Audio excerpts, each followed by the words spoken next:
Olá, muito boa tarde, seja bem-vindo ao novo canal, seja bem-vindo a este novo programa aqui no seu canal da região, o programa Mais Direito, que será com a ajuda de Carolina Coutinho. Carolina que nos vai esclarecer e vai esclarecê-lo a si também sobre temas de direito. E começamos, Carolina, antes de mais, bem-vinda. Muito obrigada. E obrigada por ter aceito este nosso desafio de elucidar um pouco os nossos telespectadores e por fazer este serviço público. É com todo o gosto que aqui estou presente. Vamos lá. Começamos já hoje com um tema bastante atual, um tema bastante importante. Falamos não só de direito, mas também a roçar um bocadinho as finanças, um tema do nosso cotidiano e que se calhar vai agora, a partir de agora acontecer ainda mais, porque muitas famílias, em termos económicos, podem não conseguir responder a responsabilidades. Estamos a falar de penhora, neste caso de vencimentos. Porque é que foi este o primeiro tema? Nós tivemos também alguns telespectadores que falaram neste tema, mas porque é que escolheste este tema para falarmos hoje? Ora bem, eu achei que era um tema bastante pertinente e atual, tendo em conta a conjuntura, exatamente como introduziu precisamente acerca do programa, e, portanto, face à realidade do nosso país, face à situação que vimos a atravessar. Já não é uma novidade, mas agora, pese embora as coisas tenham de algum modo ficado suspensas, digamos assim, tudo aos seus poucos retomará e eu não quero dizer infelizmente, mas pronto, não vamos ser pessimistas, mas nós sabemos que existem efetivamente famílias que passam por dificuldades e que têm vem alguma dificuldade em conseguir cumprir com os seus créditos e com as suas responsabilidades, nomeadamente junto das entidades bancárias, e portanto isso depois acaba por se refletir na vida, no cotidiano deles, nomeadamente através das penhoras de vencimento e dos salários que eles oferem. Trocando isto por miúdos, para quem nos está a ver e para mim também, o que é isto da penhora de vencimentos, Carolina? Ora bem, no fundo, como é que a penhora de vencimentos surge? O que é que acontece? Normalmente, falando de uma forma muito simples, nós temos um credor e um devedor. Há aqui, portanto, uma dívida a pagar que, à partida, não foi paga de forma voluntária pelo devedor. E o que acontece? O credor vai recorrer aos meios judiciais para conseguir o pagamento dessa dívida, desse valor que tem a ver sobre uma determinada pessoa. E como é que vai conseguir esse pagamento através do tribunal? Através da penhora de determinados bens, sejam eles bens móveis, imóveis, no caso que falamos hoje, a penhora de vencimentos, a penhora dos salários. E, portanto, o que é que consiste a penhora de vencimento? No fundo, é uma apreensão judicial que é feita de uma parte do salário que é oferido pelo devedor ou pelos devedores, dependendo do número de pessoas que constam da ação, e, portanto, com esse valor que lhe é penhorado mensalmente, depois será, com algumas nuances, mas será entregue ao exequente, ao credor, para pagamento dessa dívida, ou seja, um pagamento no fundo coercivo, porque não houve lá atrás, antes do início do processo em tribunal, voluntário. O pagamento voluntário, exatamente. Carolina, quem é que pode executar, quem é que poderá ir buscar, entre aspas, este dinheiro às famílias, ao devedor? Existem inúmeras situações, temos desde entidades públicas, temos obviamente particulares, porque eu posso ter contraído uma dívida junto de si, posso não lhe ter pago e, portanto, vem exigir esse pagamento, mas o mais recorrente nos dias de hoje é efetivamente os bancos, não é? As instituições bancárias, porque é aí que se nota uma maior dificuldade no pagamento por parte da população e dos consumidores. Vamos, se calhar, por exemplos que é mais fácil. Imaginemos que eu, um telespectador que nos está a ver, deve 10 mil euros ao banco. Podem executar toda essa dívida? Sim, claro, é assim. Pode penhorar tudo o banco? O banco o ideal seria o banco penhorar imediatamente essa quantia para conseguir esse ressarcimento. Agora, também na maioria dos casos, a pessoa não tem essa verba disponível para pagar imediatamente. E, por exemplo, através da penhora de vencimento, mesmo que essa pessoa ofereça 10 mil euros por mês, que seria uma pessoa muito... A minha questão era mais... Desculpa, eu é que não me expliquei bem. O banco pode penhorar o ordenado todo? Não, não. Ok. Ora bem, portanto, na penhora de vencimento existe sempre um limite. Só 1/3 do vencimento líquido, não do vencimento bruto, é que é penhorável. Portanto, 2/3 ficariam sempre para o executado, para os devedores. Porque a Até porque lei... as pessoas têm outras despesas. Exatamente, exatamente. Portanto, a lei, nesse sentido, acautela e prevê que a penhora de vencimento pode sim acontecer, mas com um limite, ou seja, nunca para além de 1/3 do salário líquido que é oferido pela pessoa que está a ser executada.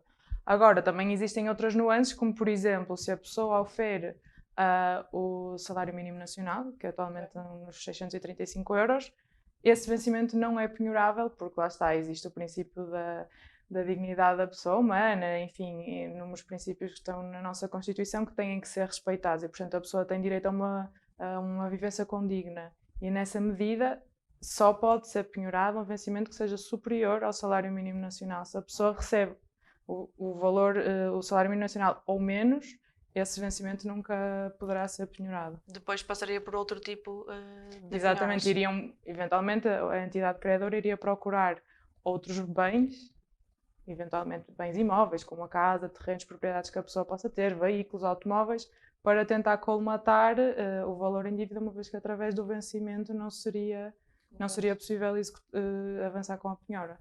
Quais são os outros limites para além destes em termos de penhora de vencimentos? Existe mais algum limite que assegure, entre aspas, como estava a falar, a dignidade? Assim, o principal é mesmo o respeito pelo salário mínimo nacional. Esse aí nunca pode ser ultrapassado. Agora, naturalmente que existem, podemos ver na legislação civil, que existem outras situações, nomeadamente, por exemplo, tetos máximos. Nós estamos a falar do teto mínimo porque é o que mais acontece na nossa realidade. Sim. Mas existem tetos máximos que não se podem também ultrapassar. Por exemplo, no caso da pessoa ganhar os 10.000 euros, eventualmente também não lhe poderiam ser penhorados os 10.000 euros imediatamente. No caso, então, de acontecer isso, como é que a pessoa pode reagir ou não? Há reação possível e vai mesmo... Pode reagir, claro que sim, e nesse sentido deve, obviamente, consultar um advogado para o apoiar e aconselhar no caminho mais adequado, porque cada caso é um caso, existem... Sim, porque também para esclarecer, desculpa interromper, Carolina. A Carolina está aqui especificamente a esclarecer-nos dúvidas e também fazer um serviço público para os nossos telespectadores, mas tudo isto deve ser implica sim, sempre uma consulta por um até advogado. Porque cada caso é um caso, existem nuances muito Sim. específicas e, portanto, o que nós estamos agora aqui a falar... Sim. Não invalida de todo a consulta de um advogado para ser analisado aquele caso em concreto e também receber um bom aconselhamento nesse sentido, porque aí é analisado o processo e é visto com toda a cautela. Claro. Mas continuando, imagina, eu vou voltar ao exemplo. Se eu tinha então uma dívida de 10.000 euros e de facto recebi, não sei como é que é recepcionado isso, mas recebi uma notificação que me iria ser penhorado o vencimento, de que forma é que eu poderia reagir? Sim, essa notificação acontece sempre, até porque lá está, tem o direito de reagir e para reagir não pode ser só, digamos, apanhado de surpresa no momento em que no final do mês vai receber o vencimento e se apercebe que falta lá uma parcela. Portanto, a pessoa é avisada de que a partir do dia X irá ser efetuado um desconto no vencimento ao final do mês, até por fazer uma determinada quantia que depende do valor que naturalmente estiver em dívida. Por exemplo, a primeira reação que deve ser feita será logo no início do processo, porque o processo é instaurado antes de chegar à partida à penhora de vencimento, a pessoa é informada de que foi instaurada uma ação, é citada, como nós dizemos, de que foi instaurada uma ação judicial contra essa pessoa. Essa pessoa tem naturalmente o direito de se defender, de dizer algo em contrário, que é o tal princípio do contraditório.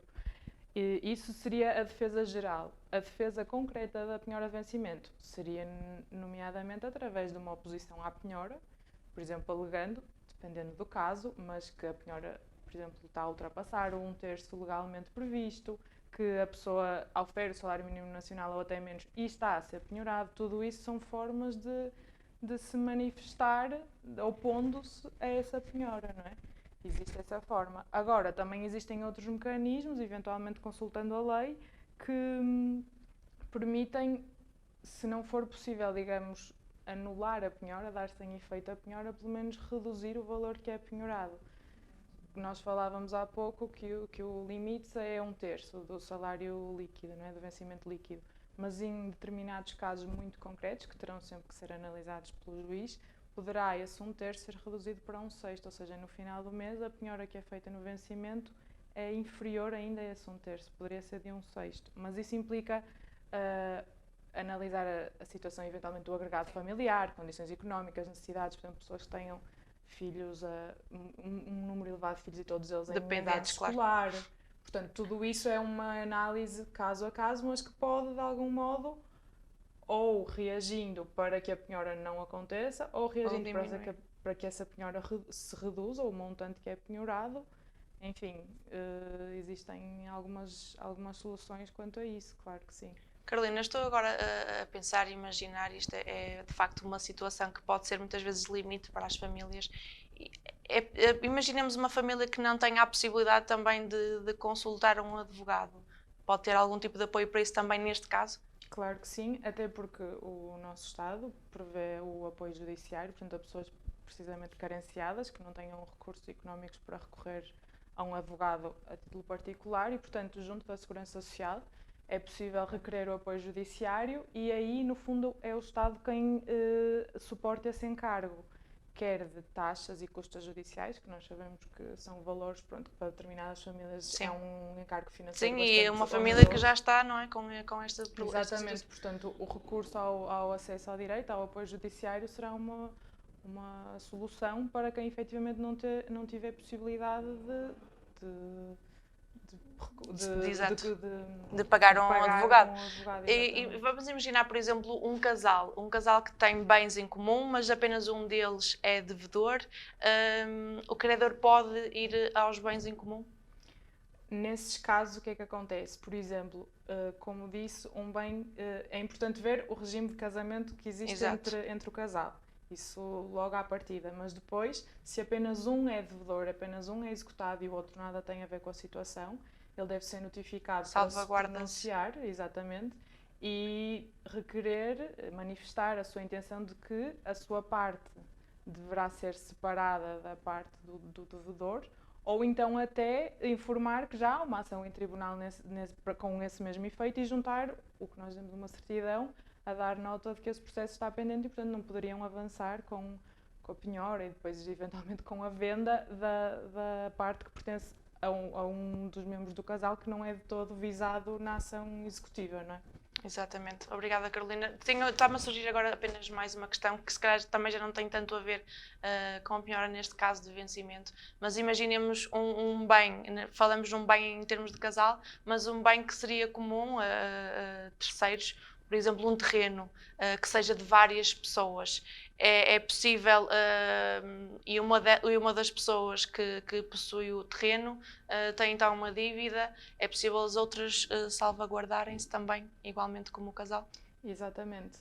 Não exatamente da mesma forma, mas no fundo o resultado sim. É o mesmo, ou seja, se há um terreno que está em copropriedade, tem vários cotitulares e apenas um ou dois deles têm processos pendentes em tribunal para pagamento de determinadas dívidas e os outros nada têm a ver, também não podem ser responsabilizados pelo pagamento de uma coisa que não lhes diz respeito a eles e, portanto, eles nesse sentido também têm, junto da nossa legislação, formas de atuarem e de se manifestarem para que, no caso não é parte deles porque aqui sim. Não está parcelado, aqui sim. Temos com propriedade.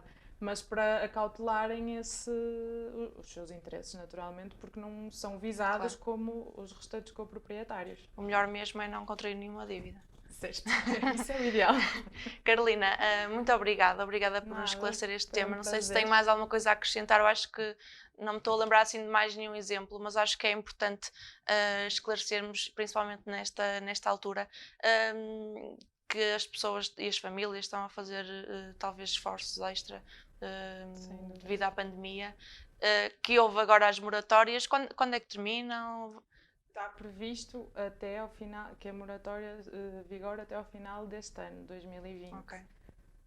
Vamos ver, sim, mas também damos aqui uma esperança, alguns conselhos de esperança às famílias portuguesas e às famílias da região do Tâmega, Sousa e Douro que nos estão a ver.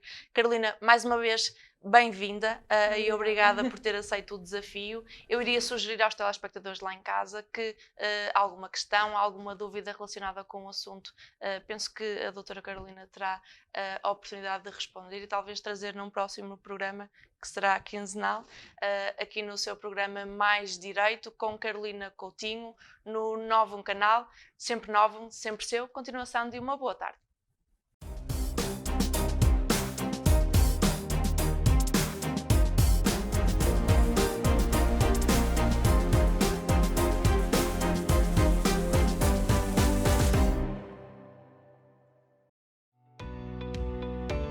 Novum Canal, sempre Novum, sempre seu.